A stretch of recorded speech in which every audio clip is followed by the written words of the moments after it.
Hi guys, kamusta kayo? Grabe ulan, no? Walang tigil. As in, ngayon maambon na naman. Kaya di rin ako nakaalis eh. Ngayong araw din kasi na to, dapat check up ko. Kaso, simula kagabi hanggang kanina madaling araw, tuloy-tuloy ang ulan. Kaya baka next week na lang ako pumunta. Kaya ang gagawin ko, magluluto muna tayo ng healthy, yummy, delicious food. Papakita ko na lang. Kaya umpisa na natin. Nagsalang na nga pala ako ng mantika. Yung mantika kagabi, maputi pa. Diyan na tayo magpipito ng tokwa.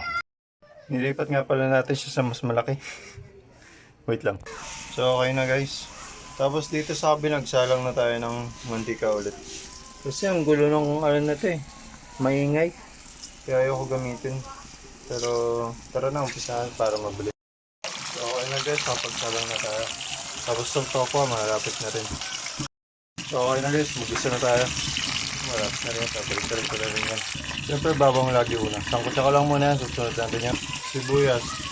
Sangkutsa ko lang ulit yan para mag-combine yung lasa na ng dalawa. Susunod na natin yung kamatis, diba? Wait lang, babalik ko rin ko rin. Tapos nung nag-isa, nilagyan ko na ng konting itlog. Tapos nilagay na natin yung ampalaya. Diba? Naririnig nyo ang ingay, diba? So, ahon ko na to para masalang natin yung iba. Pinagpalit na natin pala siya ng dalawa. So, lagyan na natin to ko. So, okay na tong ampalaya natin, guys. Yummy! Yung isda na lang. Diba?